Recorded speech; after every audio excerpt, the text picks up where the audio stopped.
Fala galera, sejam bem-vindos a mais uma edição do Baixa Aqui Responde. Esse quadro, se você não conhece, vamos explicar rapidinho como ele funciona. Você vai deixar a sua dúvida sobre programa, sobre hardware, sobre placa de vídeo, enfim, aqui nos comentários do vídeo.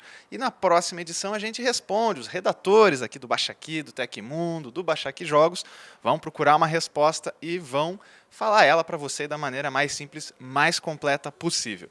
Nessa nossa edição a gente tem 5 perguntas que são bem variadas, elas englobam aí várias áreas. Talvez uma dúvida que você tenha seja respondida aí. Vamos lá! Primeira pergunta da nossa edição do Baixa Aqui Responde é para o Wickerson. Você já deve conhecer o Wickerson aí, que é o redator do Tecmundo. Beleza, Wickerson? Beleza, Newton? Beleza. Wickerson, a pergunta para você é do Eduardo Mila.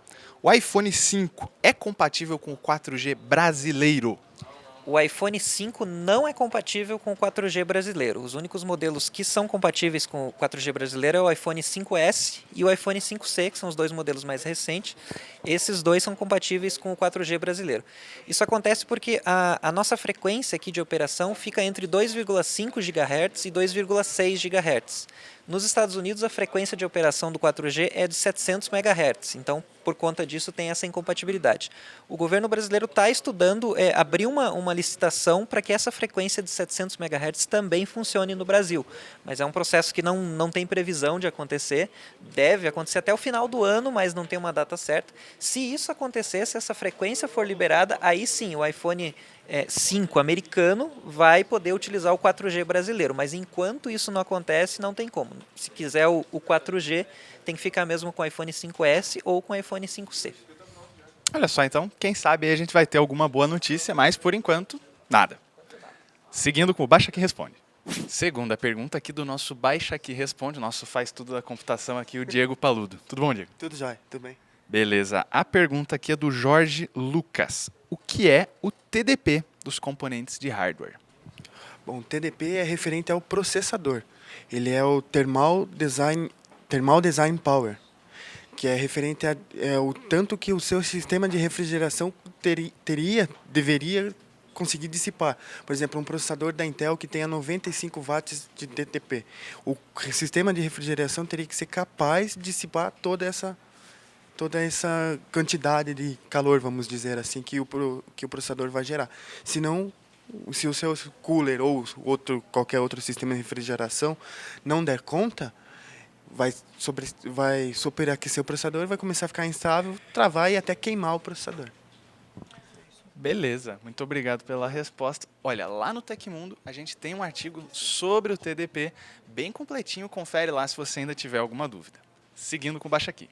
Próxima pergunta dessa edição do Baixa Aqui Responde. Quem vai responder pra gente é o Renan, que é redator do Tecmundo. Beleza, Renan? Tudo bem, Newton? Tudo bem. Vamos lá. A pergunta é da Gisele Silva. Ela quer saber qual a diferença entre HD e SSD. São várias diferenças. A principal delas já vem até do nome. O HD, ou HDD, significa disco de estado rígido. O SSD é drive de estado sólido. O HD tem um disco magnético, realmente físico ali, onde as informações são gravadas por magnetismo totalmente feito assim. Aquele 0 e 1 que a gente vê nas informações sempre, isso rola fisicamente, com clusters magnéticos. No SSD não, o SSD é tudo por memória flash. Então o estado é sólido. O que acontece com isso é o seguinte, você tem menos calor, porque você não tem uma parte mecânica rodando, então o calor não é gerado, você pode trabalhar com mais velocidade, sem interferir no superaquecimento. Além disso, você tem também a questão do movimento. Enquanto o HD, por ser mecânico, ele pode causar muitos riscos no balançar do notebook, por exemplo, o SSD não. Como a memória flash é gravada, o dado é só gravado ali por energia, o movimento não interfere em nada. Então você consegue usar o notebook em movimento sem ter risco de riscar o HD, que causaria danos irreversíveis até. E por fim, isso acaba gerando também um menor consumo de energia. Você consegue então ter mais velocidade, menor consumo de energia e mais mobilidade tendo no SSD do que tendo no HD. Só que isso por enquanto ainda gera custos mais altos, né? Maravilha. Tá respondido? Então vamos para a próxima. Próxima pergunta do nosso Baixa Aqui Responde. Quem está aqui para responder ela é o Igor. Beleza, Igor? E aí, galera, tudo bem com vocês? O Igor tá numa correria aqui, cara, mas ó, ele teve um tempinho aqui pra gente, né? Vamos lá. A pergunta é do Arthur Pereira. Ele quer saber como funciona o Physics da NVIDIA. Bom, vamos lá, galera. Antes de mais nada, falar um pouco do que é o Physics. O Physics é um motor da NVIDIA de cálculos de física dos jogos. Imagine que você está lá jogando um GTA bem louco, aí você vai e bate teu carro. E aí, nessa batida de carro, voa pedaço para tudo que é lado. A roda vai para um lado, teu piloto vai para outro, e você vê tudo isso acontecendo na tela. Esses cálculos de física, de impacto e tudo mais, que acontecem em tempo real, são a responsabilidade da NVIDIA, no caso da Physics. E como que ele funciona? Ele pega tudo isso que está acontecendo na tela, a batida, calcula o impacto, a distância, a velocidade, etc., e joga isso para a GPU. O objetivo com isso é acelerar o desempenho para o seu computador. Ele usa a sua placa de vídeo para calcular tudo e dá um efeito bem bacana na tela. Então, quando você está jogando lá, que você tem uma placa de vídeo, lógico, né? Porque não funciona com placas AMD. Se você tem uma placa de vídeo e tem algum jogo que tem ativação desse recurso, um próprio exemplo bom aí é o Borderlands 2. O que acontece? Você ativou ele, a hora que você dá o tiro tem muito mais fagulha saindo para a tela e outros efeitos, então é bem bacana. Lógico, só é legal a gente comentar que pesa um pouquinho a mais, além do normal. Se você está desativado, a cena fica mais simples, mas roda mais rápido. Mas se você tem uma placa de vídeo boa, ativa e dá uma testada que vai ficar bem legal o efeito. Fica bem mais divertido. Maravilha, obrigado então, Igor. E olha, lá no Tecmundo você pode procurar alguns vídeos de demonstração do Physics mesmo, para você conhecer aí, saber mais ou menos do que o Igor estava falando. Beleza? Respondido? Vamos para a próxima. Quinta e última pergunta dessa edição do Baixa que Responde. Estamos aqui com o Fernando. Tudo bom, Fernando? Tudo bom, Newton? E aí, galera, tranquilo? Tranquilo, vamos lá. A pergunta para você é do Rafael Oliveira e é sobre o WhatsApp, um negócio que está na moda aí.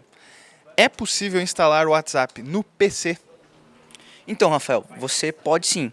Você tem que usar um emulador que vai simular o Android dentro do PC. Então é como se estivesse usando o celular no computador. Então você consegue usar o WhatsApp no PC. Só que tem um porém. Ele não consegue, unificar as contas. Então, você tem que primeiro desabilitar. Toda vez que você for usar no computador, você tem que desabilitar o seu aplicativo no celular. Então isso é um tanto quanto chato. A gente tem um procedimento que explica certinho, passo a passo, como fazer isso, e o link está aqui na descrição. Para quem realmente quer essa funcionalidade ou precisa disso, uma dica é o Viber, que é um aplicativo que tem tanto para celular quanto para o computador, e ele funciona completamente integrado. E chegamos ao final dessa edição. Ei, você que está vendo o Baixa que Responde, você gosta de se divertir e ser informado com muita zoeira? Eu gosto de saber sobre jogos, me divertindo ao mesmo tempo. O que eu devo assistir então?